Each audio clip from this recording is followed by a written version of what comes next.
একসময় ভয়ঙ্কর শিকারী হিসেবে পরিচিত এই কুমির আজ বৈশ্বিক বাজারে বিলাসিতার প্রতীক। কোটি কোটি টাকার দামে ব্যাগ, বেল্ট আর জুতা কুমিরের চামড়া দিয়েই তৈরি হয়। আবার কিছু কিছু দেশে তো কুমিরের মাংস বিশেষ খাবার হিসেবে খুব জনপ্রিয়।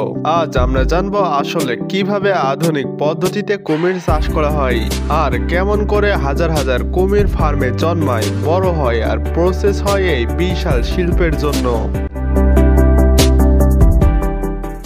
আজকাল কুমির চাষ একেবারে আধুনিক ফার্মে হয়। থাইল্যান্ড, অস্ট্রেলিয়া, দক্ষিণ আফ্রিকা এমনকি ভারতে কিছু অঞ্চলে এই ধরনের ফার্ম আছে। বিশাল আকারের খামার যেখানে হাজার হাজার কুমির আলাদা বয়সে বড় হয়। খামারের মাটি আর জলাশয় এমনভাবে বানানো হয় যেন প্রাকৃতিক পরিবেশের মতো লাগে। ব্রিডিং সিজনে মা কুমির বালিখুরের ডিম পারে। এই ডিমগুলো খুব যত্ন সহকারে সংগ্রহ করা হয়। ডিম সংগ্রহ করা খুব ঝুঁকির কাজ। মা কুমির তখন খুব আক্রমণাত্মক হয়ে ওঠে, তাই অভিজ্ঞ কর্মীরা তাকে সামলিয়ে ডিমগুলো সংগ্রহ করে ইনকিউবেটরে রাখেন। ইনকিউবেটরের তাপমাত্রা আর আর্দ্রতা নিখুঁতভাবে নিয়ন্ত্রিত হয়। মজার বিষয় হলো ডিমের তাপমাত্রার ওপর নির্ভর করে বাচ্চা কুমির ছেলে হবে না মেয়ে।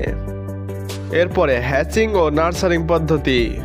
৭৫ থেকে ৯০ দিনে ডিম ফেটে বাচ্চা বের হয়। তারপর বাচ্চাগুলো আলাদা নার্সারি পুলে রাখা হয়। এখানে তাপমাত্রা, পানি, খাবার সবকিছু নিখুঁতভাবে নিয়ন্ত্রিত হয়। ছোট বাচ্চাদের মাছ, মুরগির মাংস বা স্পেশাল ফিড খাওয়ানো হয়।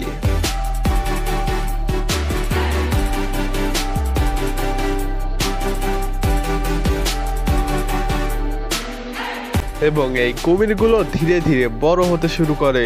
বড় হওয়ার পর কুমিরদের খাবার দেওয়া হয় সপ্তাহে ২ থেকে ৩ দিন।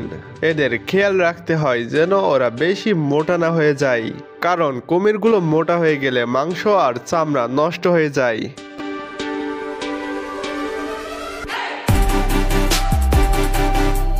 এদের যে খাবার দেওয়া হয়ে থাকে সেটি থাকে প্রোটিনে ভরপুর, যাতে চামড়া হয় নিখুঁত আর মাংস হয় মানসম্পন্ন।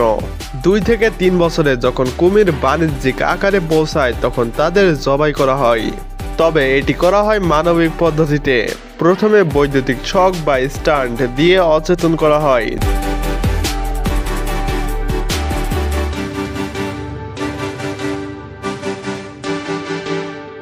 কুমিরের সবচেয়ে দামি অংশ হলো তার পেটের চামড়া। খুব সূক্ষ্ম ছুরি দিয়ে পেট কেটে চামড়া আলাদা করা হয়। এই কাটা চামড়াগুলো পরে খুব যত্ন করে পরিষ্কার করে লবণ দেওয়া বা ফ্রিজ করা হয় যাতে নষ্ট না হয়।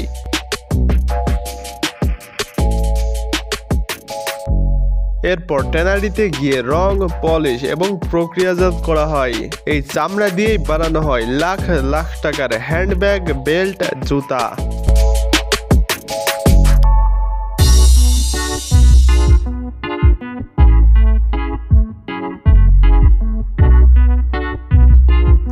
চামড়া ছাড়ানো শেষে কুমিরের মাংস প্রক্রিয়াজাত করা হয়।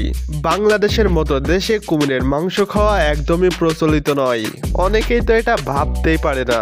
তবে থাইল্যান্ড, অস্ট্রেলিয়া, চীন এইসব জায়গায় এইগুলো খুব ভালোভাবে খাওয়া হয়। কুমিরের লেজের মাংস সবচেয়ে দামি অংশ, কারণ ওটা হয় সাদা, নরম আর প্রোটিনে ভরপুর। ভাবুন তো, যে প্রাণী একসময় জুরাসিক যুগের শিকারী হিসেবে ভয় জাগাতো, আজ তার চামড়া বিশ্বের সবচেয়ে দামি ফ্যাশন হাউসগুলোতে যায়।